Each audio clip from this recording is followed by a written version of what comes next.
Hey guys, this is Brandon. I'm gonna go over a game I played earlier today with Gato Negro on ChessCube, who some of you know better as Majnu. Majnu 2006 is his YouTube channel. He does a lot of great chess videos, and now he actually has his own live stream where he does a weekly lecture on various chess principles, which is great. And I encourage you all to check out both his channel and his live stream, and become sort of friendly with him over the last few months. When I see him come by on ChessCube a lot, we play each other, and usually he beats me. And by usually, I mean every time until this game. This was the first game that I managed to get a win against Majnu, and that makes the record something like 1 win to 600,000 losses. So, but it was an excellent game, and I found an excellent tactic to come up with the win in this game. So I thought I'd go over it. I was playing white. I played d4, and he played b5. I don't know what defense this is. This is maybe he was bored or something. He'd already beaten me like 3 times before this game, so maybe he was just trying out some random junk. Or maybe he meant to play b6 and bishop e7. I don't know. So just decided to grab the center, block in that bishop, and some development here. Nothing much going on. Attacking the bishop. He's planning on tucking these 2 bishops away, and down the road, I think, using them against my king. Just sort of coming down on these diagonals here. So, usually a good strategy, but I use that same strategy in a more effective way against him down the road. So, some development here.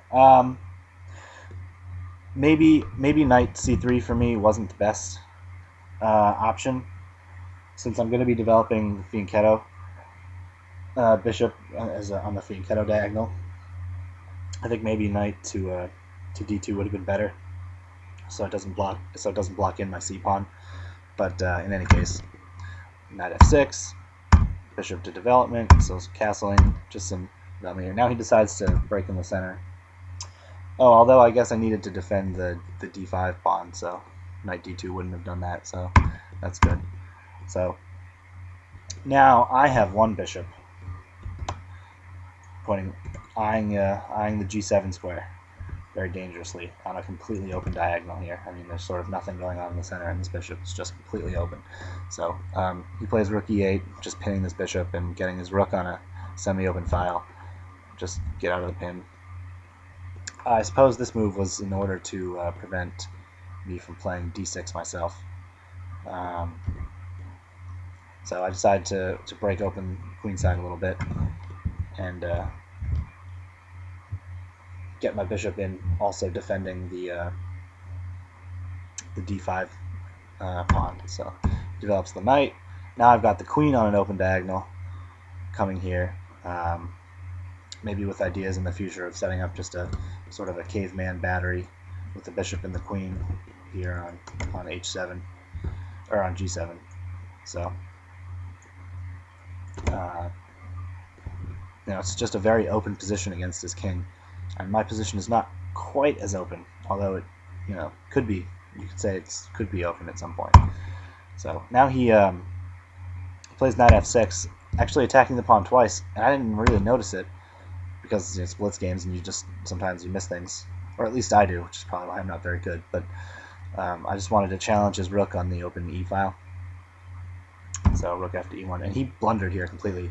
I don't know if this was a mouse slip or he just didn't even see that I had 2 pieces there on the square. He just gave away a knight. So that was the end of that. Now, at this point I was thinking, hey, I'm up a piece. We'll just go for the trades wherever possible. Now I get to control the open f file, or the open e file.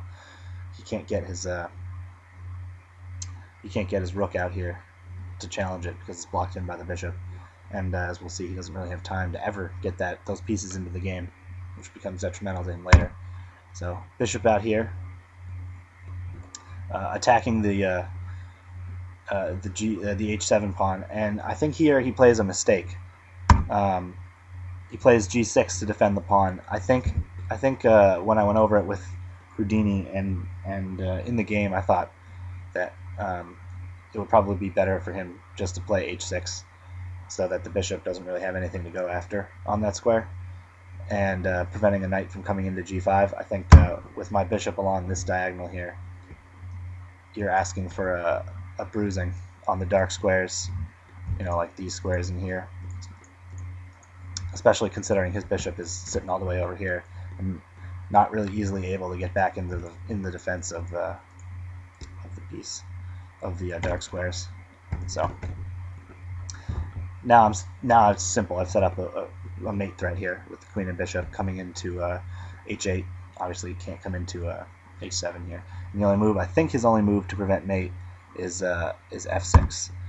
And I suppose he could have played bishop to d4, but then he'd be in the same problem, just down a bishop. Here's where I found a move that I'm quite proud of, and actually I didn't. I'll admit that after I played, I only calculated it a couple moves in advance, but I thought it looked so good that there had to be some kind of mate here.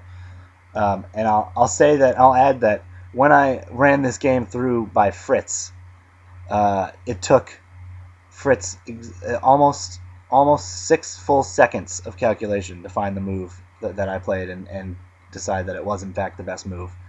And the move I played was rook e8. And the idea is to deflect the queen off of the defense of this pawn, pure and simple. If I can deflect the queen off the defense of this pawn, then I can get my queen in here under these dark squares and just have a field day. And my calculations ended when, after queen takes rook, I mean, that's really the only move, because if he does nothing, then rook takes queen, and king takes rook, and then queen coming in, he'll be mated very quickly. So the only thing I really calculated was after queen takes rook, queen takes f6, various things like queen h8, king over, king f7, and then knight g5 check was all that I really calculated. But I thought there's got to be some sort of mate there, and if not, then what the heck. So I played rook e8, and so queen f6. He plays queen d7. This is to stop the immediate mate threat on right here on f7. I mean, if he had played instead queen to f8, then there's a mate in the corner on h8. So taking advantage again of these dark squares. So, but after queen h8 check, king f7, knight g5 check, king e7. That was as far as I calculated, sort of, in the game, and I spent a good 45 seconds calculating, in a 5-minute blitz game.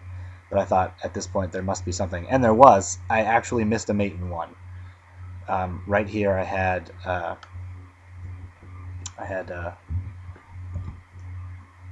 bishop f6 mate. But I had got the checkmate anyway down the road. It just took me a little bit longer. Check, king e8. These are all only moves for him that you're seeing here. Check, king back there, check, and then queen h8 mate.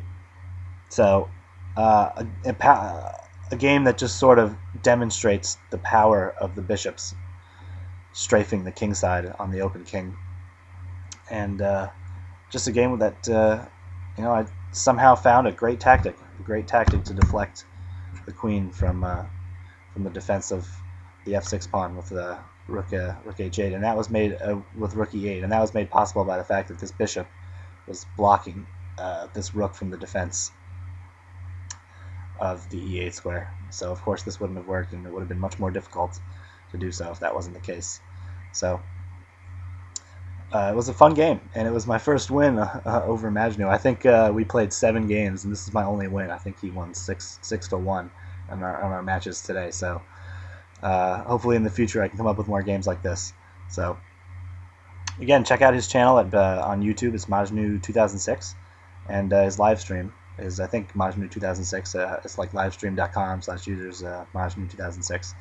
So hope you guys enjoy that, and we'll see you next time.